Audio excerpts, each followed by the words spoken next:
മനുഷ്യ സംഘർഷം ഒഴിവാക്കുന്നതിൽ സർക്കാർ സമ്പൂർണ്ണ പരാജയമാണെന്ന് സ്വതന്ത്ര കർഷക സംഘം സംസ്ഥാന നേതാവ് കളത്തിൽ അബ്ദുള്ള. സ്വതന്ത്ര കർഷക സംഘം കളക്ടറേറ്റിന് മുന്നിൽ നടത്തിയ ധർണ ഉദ്ഘാടനം ചെയ്ത് സംസാരിക്കുകയായിരുന്നു കളത്തിൽ അബ്ദുള്ള. ഉൽപ്പന്നങ്ങൾക്ക് വില ലഭിക്കാതെ കർഷകർ ദുരിതത്തിലാവുന്നതിനെ സർക്കാർ ന്യായീകരിക്കുകയാണെന്നും കളത്തിൽ അബ്ദുള്ള പറഞ്ഞു. വന്യജീവി സംഘർഷത്തിൽ നിന്ന് രക്ഷ നൽകുക, ഉൽപ്പന്നങ്ങളുടെ സംഭരണവും വിലയും നൽകുക തുടങ്ങിയ ആവശ്യങ്ങൾ ഉന്നയിച്ച സ്വതന്ത്ര കർഷക സംഘം കളക്ടറേറ്റിന് മുമ്പിൽ നടത്തിയ ധർണ ഉദ്ഘാടനം ചെയ്ത് സംസാരിക്കുകയായിരുന്നു കളത്തിൽ അബ്ദുള്ള. മനുഷ്യരെയും തമ്മിൽ വേർതിരിക്കുന്ന ഒരു മതിൽ ആവശ്യമാണ്. ആ മതിൽ ഇന്ന് വരെ കെട്ടാൻ നമ്മുടെ ഗവൺമെന്റ് തയ്യാറായിട്ടില്ല.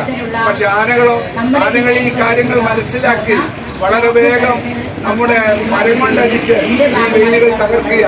ഏതായാലും മനുഷ്യരെ സംബന്ധിച്ച് ധ്യാന പ്രശ്നം, അതുപോലെ തന്നെ മൈനിന്റെ പ്രശ്നം, അതോടൊപ്പം കുരങ്ങിന്റെ പ്രശ്നം, അങ്ങനെ ഓരോ പ്രശ്നങ്ങളായി നമ്മുടെ രാജ്യത്ത് മാറിയിരിക്കുക.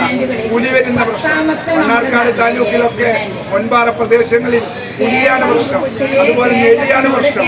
ഇതൊക്കെ ഇറങ്ങി മനുഷ്യനെ കൊല്ലുകയാണ്. അതുകൊണ്ട് ഇത്തരം സമീപനങ്ങൾ നിർത്താൻ സംസ്ഥാന ഗവൺമെന്റ് മുന്നോട്ട് വന്നാൽ മാത്രമേ നമ്മുടെ രാജ്യത്ത് രക്ഷയുണ്ടാവുകയുള്ളൂ. അതുകൊണ്ട് മനുഷ്യരും മൃഗങ്ങളും തമ്മിലുള്ള ഈ സംഘട്ടനത്തിന് ഇറങ്ങി വരാൻ, മനുഷ്യന്റെ ജീവൻ നിലനിർത്താൻ ഏറ്റവും കൂടുതൽ ആവശ്യം നമുക്ക് കൃഷിക്കാർക്ക് ആവശ്യം ആ മൃഗങ്ങളെ തടഞ്ഞാൽ സ്വസ്ഥമായ അവന്റെ വീടുകളിൽ അതോടൊപ്പം ചുറ്റുപാടുള്ള സ്ഥലങ്ങളിൽ അവർക്ക് കൃഷി ചെയ്യാൻ കഴിയും. പക്ഷേ ഈ കൃഷി ഇതുവരെ വിജയിച്ചിട്ടില്ല. അതോടൊപ്പം തന്നെ നമുക്ക് പല കാര്യങ്ങളുമായിട്ട് മൃഗങ്ങൾ നാട്ടിലിറങ്ങാൻ കാരണം വിളയില്ലാത്ത ഒരു വന്യജീവികൾക്ക് വനത്തിനകത്തെ വാസസ്ഥലം ഒരുക്കുന്നതിൽ സർക്കാർ പരാജയപ്പെടുകയാണ്. വന്യജീവി മനുഷ്യ സംഘർഷം ഒഴിവാക്കാൻ ശക്തിയേറിയ ഫെൻസിംഗ് സംവിധാനം ആവശ്യമാണ്. കർഷകർക്ക് സർക്കാർ നൽകിയ വാഗ്ദാനങ്ങൾ ജലരേഖയായി മാറി. സംസ്ഥാന സർക്കാർ ചെയ്യേണ്ടത് ചെയ്യാതെ കർഷകരെ അവഗണിക്കുകയാണെന്നും കളത്തിൽ അബ്ദുള്ള പറഞ്ഞു. കർഷക പെൻഷൻ 10,000 ആക്കണമെന്നും സ്വതന്ത്ര കർഷക സംഘടന ആവശ്യപ്പെട്ടു. പ്രസിഡന്റ് KTA ലത്തീഫ് അധ്യക്ഷത വഹിച്ചു. STU ജില്ലാ president MM Hameed, Jabbar, S Kumaran, PM Mujeeb Rahman, AM Salim, TK Aboobacker എന്നിവർ സംസാരിച്ചു.